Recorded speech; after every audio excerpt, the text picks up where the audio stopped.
Hello and welcome to Lex Day.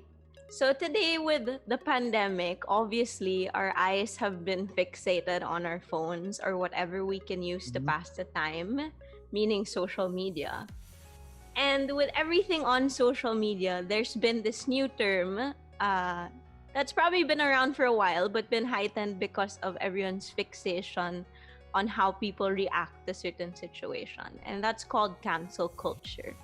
So, what really is cancel culture? Maybe to give everyone an example, the three of us can all give our own examples of what we think is cancel culture. Yes, it's also called call-out culture. But one example is when a public figure does something that we think isn't good. Is it okay to call him out or to cancel him out? Yes, for me, it's not the case that only public figures get canceled out. Like, imagine ordinary people, like somebody in the MRT. I think you've heard stories about that. Like somebody treating somebody badly, because everybody has a cell phone.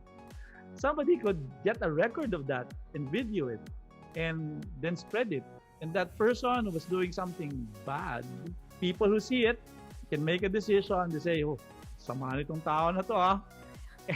They begin treating him badly, bashing him, saying negative things. Maybe that even the cancel culture idea wasn't in existence before, but people have done that in the past. Not public figures, but social media has decided, let's remove this person from social media. We don't like him. Tama ba yun? Is it the right thing to do? Right.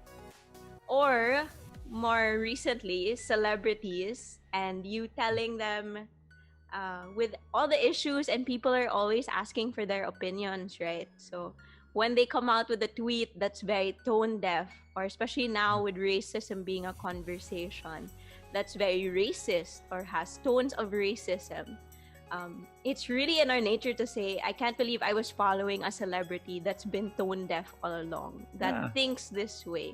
So that's my perfect example of cancel culture that I can't help and admit that I may have done as well with other celebrities. There's also a lot of canceling being done in the public sphere. For example, because of politics, when someone doesn't like the politics of another, whether the person is a private person or a politician, then there's a lot of canceling going on. Especially if you're on Twitter, you see that a lot, right? And so there's this mentality that calls for like a herd response. And I think that's one example of how cancel culture works. It doesn't work individually, singly. It always calls for a herd or a group response. It's like a modern day social media mob mentality, That's true. Yeah. It's boycotting of the online times, basically. Yes, that's right. A boycott, I think charitably you could call it a boycott.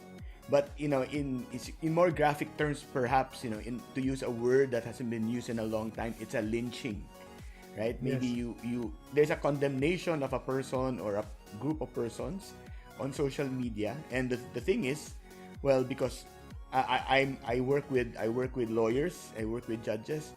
Our reaction is always, well, there's no judgment yet, so why are you meting out punishment on this person on social media?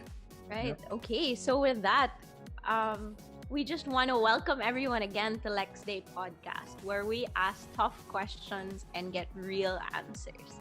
We aim to present Lex, meaning law or the Constitution and other laws passed by the Congress, side by side with Dei, meaning God, of God, or the Christian teachings. So my name is Martha. I'm from Christ Youth in Action, the youth outreach of Ligaya ng Panginoon. And today with us, we have a human rights lawyer and faculty member of 3 law schools, Atty. Atty, and theologian and instructor Raoul Roncal. Welcome back. The 3 of us are back together. Yes. Thank you. Good to be back. Conversation na naman. Yes. And you are all welcome to join us in our conversation. Feel free to those who haven't watched the previous episodes. We're now on episode 5.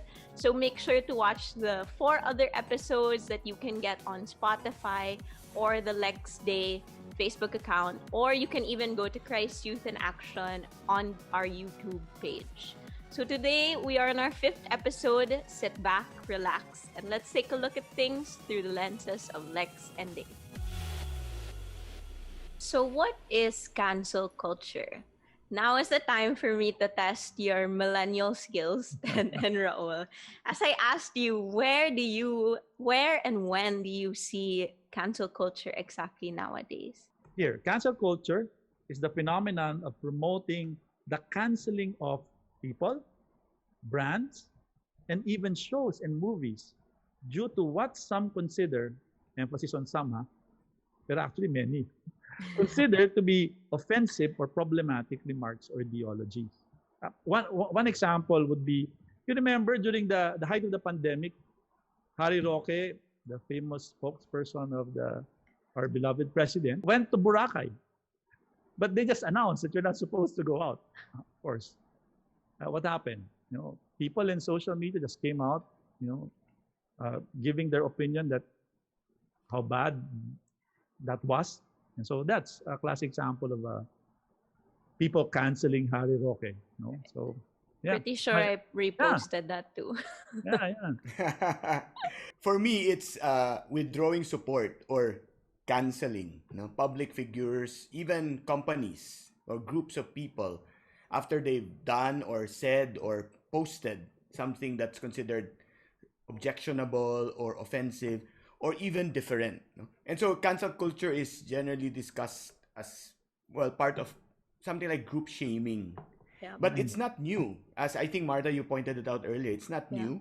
But because the online world now is so quick and people are so quick to pick it up, it sometimes becomes uncontrollable. So yes. An image of that would be like a match striking gasoline, and then it really spreads before you can control it. It's already it's already spread to many things. And sometimes people forget why they're canceling someone. They're basically just sharing something because it's a trend, right? They see a picture, they see and say, okay, this is so objectionable, but sometimes they forget the actual reason. Right. So maybe to put a little more millennial twist to it. For me, cancel culture is really a virtual boycott. I don't know if the Gen Zers know boycott, but I remember in the time where you would boycott a product and not buy it in the supermarket because, I don't know, they said there's lead in it or something like that, right? Yeah. But partly it became a culture because of the rise of influencers and celebrities earn from online, that influencers have been able to buy themselves houses, and not necessarily from Hollywood anymore. So when people try to cancel them, it's an active way for them to do something. As someone of the youth, for me, I'm always triggered by all these negative things that people are doing, and I'm stuck at home because of the pandemic, saying, what can I do? And for me, cancel culture is my way to take action, to rid them of their reach, to rid them of their followers, rid them of the monetary gain that they get from all the people that they have, 1 million followers nila. And then, so I feel like it's they lose income because I am not following them anymore, and influence other people to do the same. So my example that I followed, I don't know if I'm proud of that example, but I followed it, the YouTuber and the whole drama of James Charles and Tati, and so that whole drama between the two of them. So he lost 3 million followers on a weekend, and I remember I was watching there's a live YouTube stream of just his followers dropping. And then another example was when Disney released Mulan, Mulan being one of my favorite Disney movies. The main actress that was starring them actually supports the Hong Kong government and was and at that time it was the peak of the riots happening in Hong Kong. So there was a hashtag Boycott Mulan, and Disney felt, we're trying to find a way to work through that because they were earning, and at that time there were no cinemas open. Saka with Boycott Mulan, Disney knew that they were gonna take a hit. And the Yeah. last one that I also followed is Kat Arambolo. So I used to follow her on Instagram, and this is where still in ECQ, GCQ, whatever that term Yes. was a year ago. But people were commuting, and she was there watching. She took an IG story of her watching in her how many inch TV, screaming and cursing at them and saying, uh, blah blah blah. Why are you there? Like, go home, stay home, without thinking.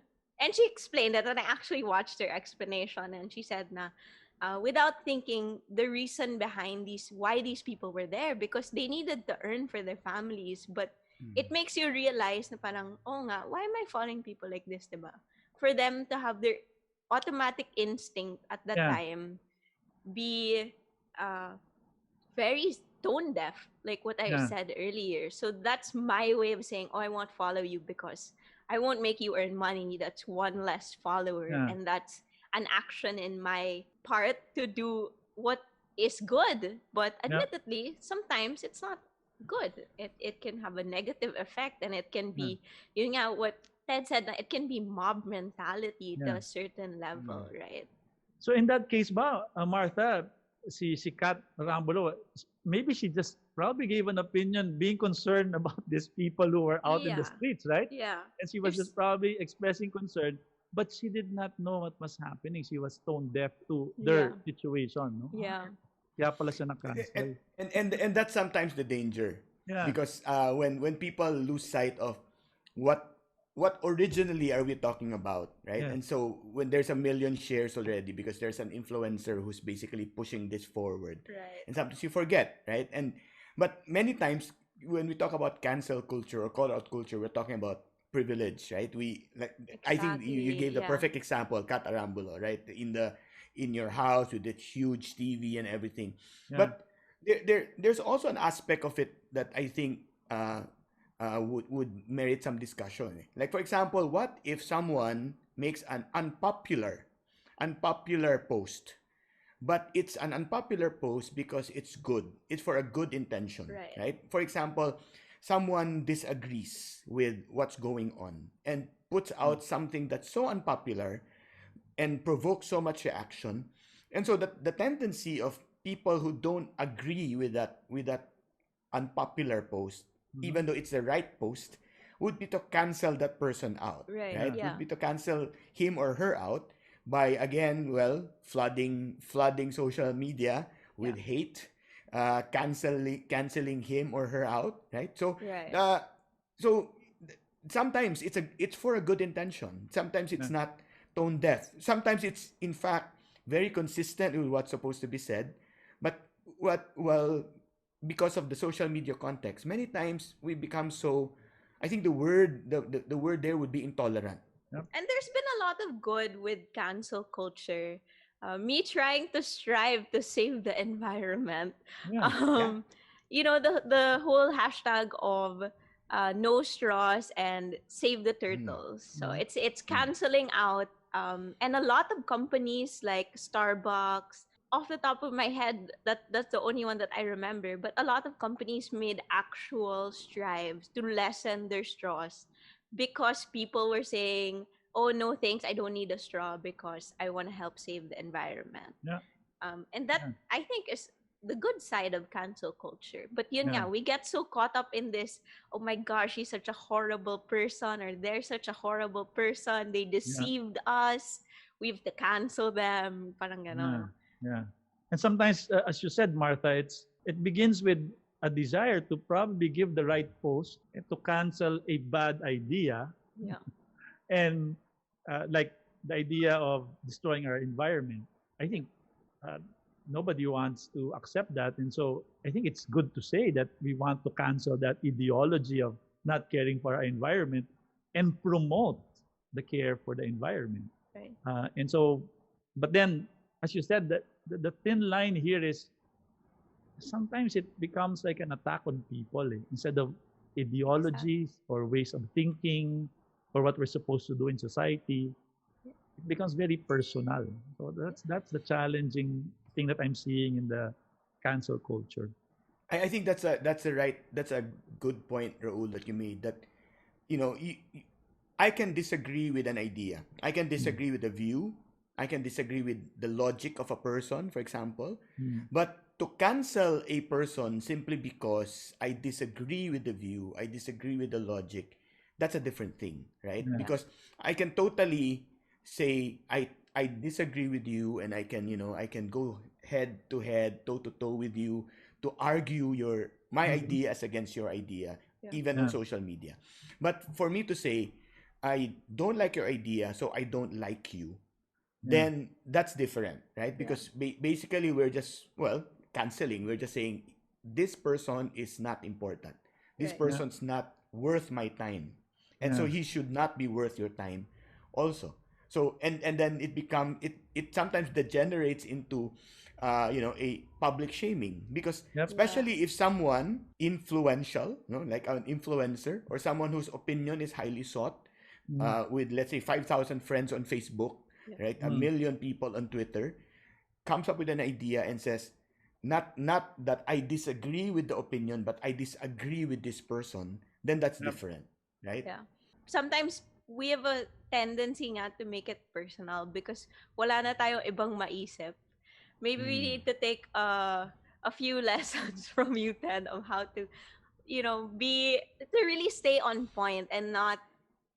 It's a usual tendency na parang, oh, I'm talking about something, then I don't have enough facts, or I didn't study Mm. up on an issue. So I'll say, pero, then you look at the person, you target the person and Mm. say, you're a hypocrite, or you're Yeah. saying this but you're saying that, right? And that's, I think, the danger to it's honestly because sometimes, one, it may be people don't know how to be open to dialogue Mm. and Yeah. talking to each other and being okay with the fact that it's okay to have different opinions, Mhm. and not take it Right. na parang we can't be friends anymore because Yeah. I'm for red and you're for blue kind of Mhm. thing, right? I have a lot of friends that I disagree with on many Mm. things. In fact, I have one friend that I don't agree with almost on any issue. Oh, But wow. he and I are really good friends, right? He and I are Talaga? really good Wow. friends. Yeah, but we don't agree on a lot of things. Yeah. Politics, culture, books. Magkaiba talaga kami. Lahat na. No, Wow. magkaiba talaga kami. But we're good friends. We're good friends. So, but whenever he sees something I posted, right? He already knows me well enough not to post anything on my wall, because I'm going to delete that. Then I'm going then we talk, right? Then we talk. He sends me a private message, and then Yeah. we argue, we chat, or he calls me up, or I call him up, and then we talk, right? And I think that's how we remain friends, because he doesn't cancel me out, I don't cancel him out. Yeah. Mm. So, and I think people are surprised that I have friends like that. Yeah. And but the challenging thing here, Ted, is also, as you mentioned, because you are dealing with one person that you have some kind of friendship with. But the challenging thing with the cancel culture is it's a mob mentality, right? And so Yes, that's I right. make a mistake of saying something, I tweet something that's not agreeable to Mm. a few people. It could immediately be, I it if I just had a chance to have a conversation with these three that reacted to me, then maybe I could settle it. But it's Correct. possible that by the time I'm settling it with the three, there are already like 100,000 out there who just ganged up on me and said, "But Raul, your idea is bad."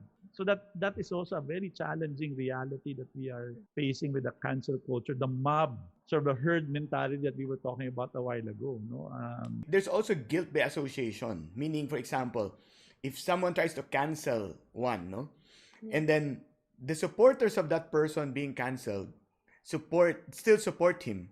Yeah. So the more you try to cancel everyone out, right? So mm, it's guilt by association, because you like that person and I don't like yeah, that person, then I don't like you as well, even though there's nothing that that other person has said, right?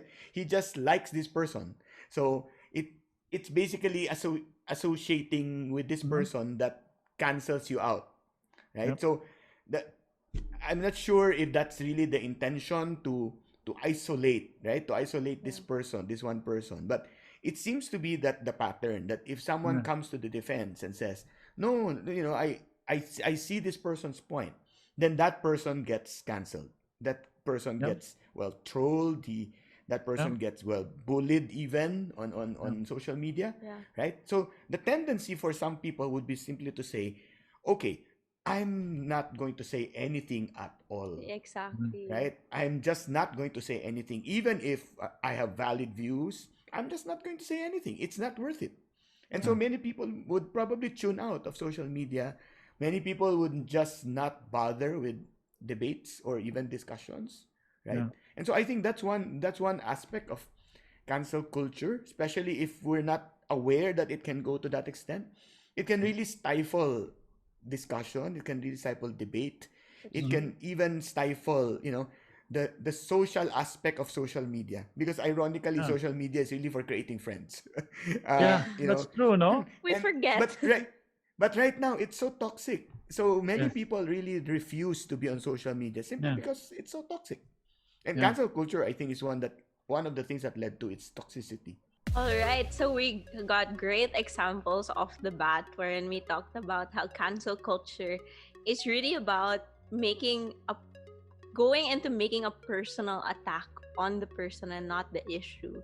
Um, a cancel culture could be something good. It could start out good, but because people aren't sure how to interact on social media or make it to the point that we're able to talk to one another about issues, it's become this whole mob mentality wherein it's not okay that we have different views on things, therefore I have to cancel you. We discussed it earlier that it becomes a judgment wherein people are so scared to get canceled that they won't even speak up about something that could be unpopular or viewed as unpopular simply by them tweeting the most random things. And the perfect example that comes to mind would be cancel culture is you basically being a mean girl, the Regina George that feels like you're the high school queen,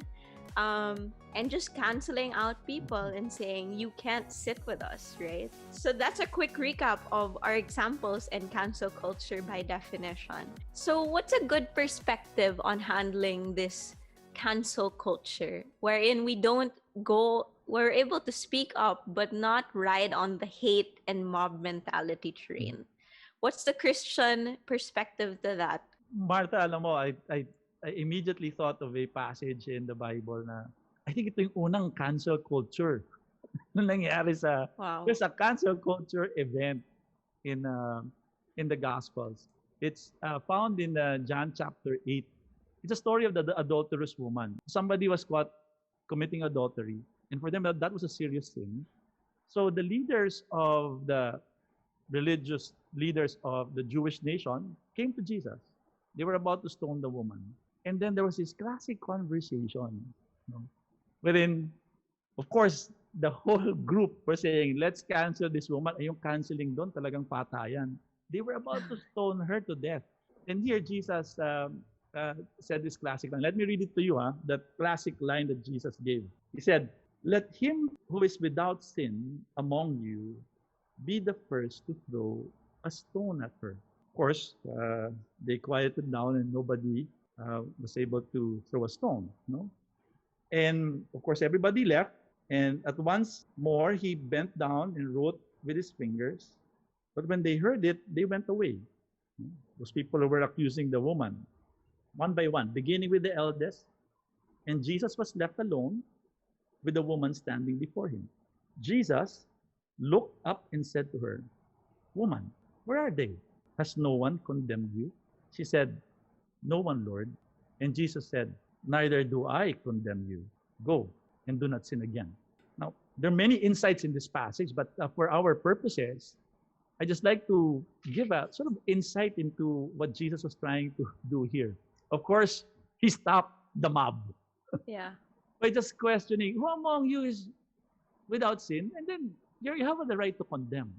But in this story, there is one who could actually cast the stone. From a Christian perspective, we all know Jesus is without sin.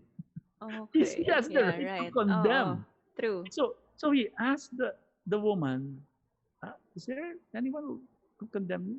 And then Jesus said, no, neither do I condemn you.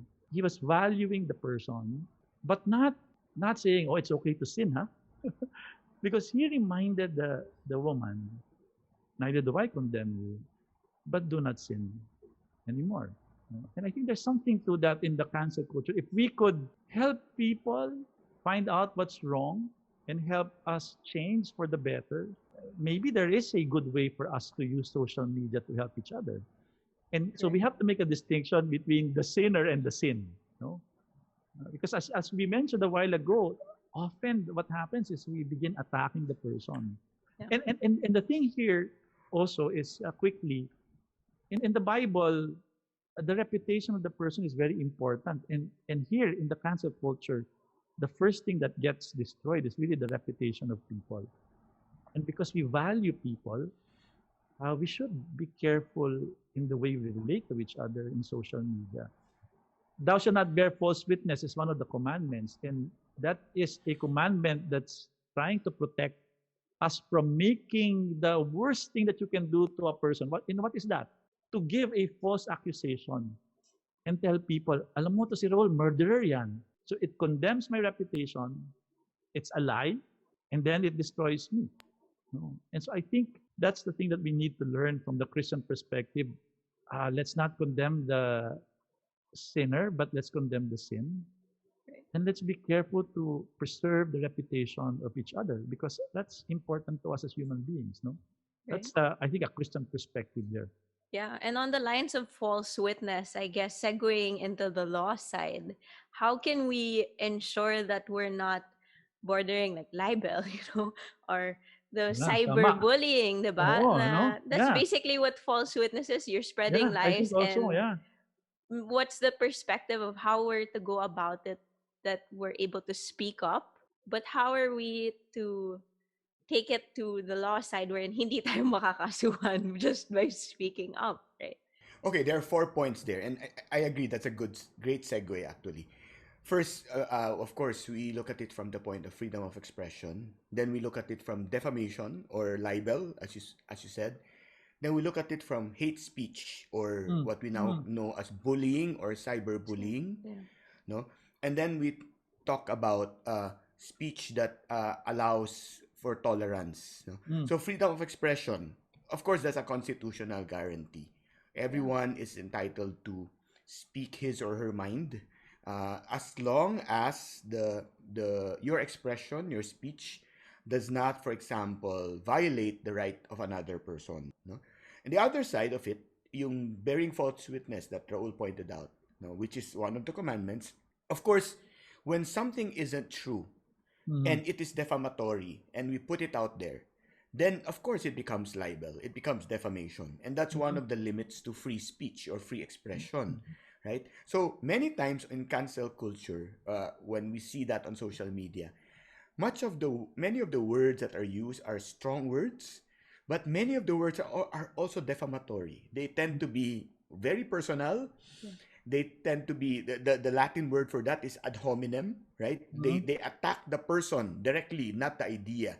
So for example, rather than saying your idea isn't good, they say you are not good, right? So instead of saying your idea is false, right, or it's based on a false premise, they say you are lying, right? So that's a difference. So the third one is, of course, the whole idea of hate speech, bullying, attacking someone on a personal value characteristic. So it can range from anywhere from religion, belief, gender, politics, right? Even to looks, right? Kasama na lahat yan. And there are laws. Yeah, there are laws on that, right? So there are laws on that. For example, the Cybercrime Protection Law punishes acts that are on anything that is over social media using a computer device. There is a special law on schools on cyberbullying. right? Yeah. So Okay. all of those are affected. Then the last, maybe the last set of laws or principles, no, very closely related to freedom of expression is also that there are laws that encourage, for example, tolerance of speech, right? Mm-hmm. Uh, dissent, different opinions, right? We welcome that because that's part of what makes us human, right? Yeah. That Yeah. goes into our makeup. So all of these things are legal parameters. And many Okay. many times when we see people engaging in cancel culture, usually they're in the gray area of what isn't Mm. allowed by Yeah, law. true, true. And sometimes they transgress to the point na lagpas na talaga. Minsan Yeah. defamatory na talaga. Minsan Yeah. nababasa ko sa Twitter, sabi ko, grabe naman to. Talagang derechahan, no? Derechahan Oo. na yung attack on the person. Not even anymore on the idea. So, Mm. you know, I personally don't share posts that, that attack a person, no? Because Yeah. that's my personal preference. But other people don't see anything wrong with that. But that's basically defamation, right? Yeah. Yeah. That can go into bullying, that can go into violation of safe spaces, for example. So the net effect, I think, is not just that it is unlawful, that it is Yeah. prohibited by law, but I think it stifles expression, it Okay. stifles speech. And the remedy, I think, to wrong speech, false speech you don't agree with, is more speech, right? You Mm. don't we're not supposed to shut another person off because we don't like the idea that the person Mm. is Yeah. is propounding. Yeah. We argue. So I'll tie it up to what Raul said kanina, yung sa the narrative of the adulterous This woman, di woman. ba? Yeah. Yeah. Yeah. Yeah. Oh, Jesus asked the question, sabi niya, di ba? Who among you has no sin should Yeah. cast the first To the stone, first right? stone. Yes. Hindi sila makasagot kasi they didn't have a better idea. Yeah. They didn't have they couldn't they couldn't fight the truth.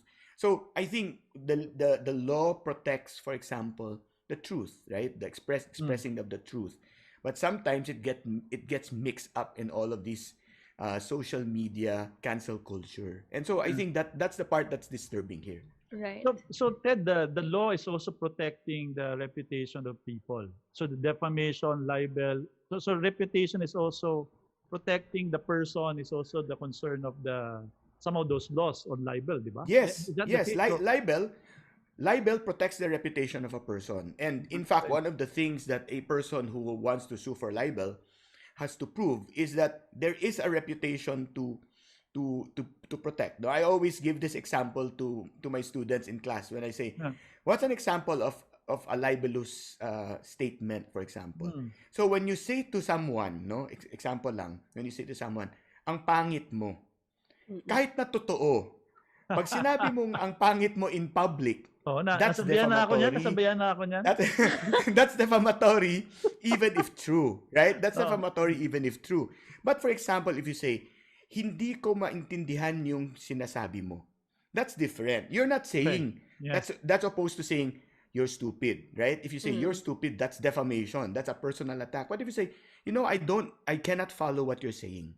That's not saying that the person is stupid. You're just saying, I can't understand what you're saying, Yeah. right? So talk to me more, explain to me more, right? But yeah, reputation is really protected also by law. Well, So libel, defamation laws will protect that. mhm. Laws against hate speech protects that as Yeah. well. I think what's difficult is what if what you're trying to fight for, what you're trying to cancel out the person for, is what if you're trying to tell them the truth and you're trying to break this bubble that they're in, diba, na of their ideologies na Yeah. it's not necessarily saying like you are wrong, but it's more like you need to open up your perspective and see it from a different point of view so you're not stuck. And I and I think that's the important distinction, because even in the narrative that I gave you, Jesus was emphasizing the truth, that there was nobody out there who was without sin, Yeah. and the truth that also the woman did sin, and that sin is not right. But at the same time, the truth that he is not condemning the woman. So those are, but none of the actions were directed at the person. All right. So how then should we act with cancel culture? One of the striking things that I think we talked about, Martha, is very clear. Okay, we should not cancel the person, but we should cancel bad ideas, things that would destroy society, falsehood, and in a certain way, we are supposed to promote the truth. So don't cancel people, but let's continue talking about ideas and the truth in social media. As for me, I think we should move towards upholding more freedom, but at the same time, respecting the dignity of each person. I agree with Raoul that we don't cancel the person or the individual. We may disagree with the idea vehemently. And so we allow freedom, but at the same time, respect dignity. With this issue on cancel culture, with this topic, it makes us realize that social media is really a powerful tool. Yeah. And we should use it well. It's really just the mindfulness of Yep. how I appear, what I say on social media, and how it can affect other people. Parang naging influencer na din tayo technically just by having a social media account, because we're able to speak up, we're able to say what we want to say because nga of freedom of expression. But we need to choose the way we say it and choose our words for fighting for what is good, for speaking the truth, and not, as you mentioned, condemning the person, not aiming it at the person. Yep. So with our conversation in this episode, I think now the question is, should we cancel culture? So with that, I leave it up to you to think about it. With everything that we talked about, how we are, what perspective we're supposed to take on from a Christian side and from the law side of things, and encourage one another to speak up for what is true, but use how we speak and use the platform that we have, that is social media, for the good or for what is the truth. Okay, we hope that we see you again next time. This is Lex Dei Podcast, where we ask tough questions and get real answers.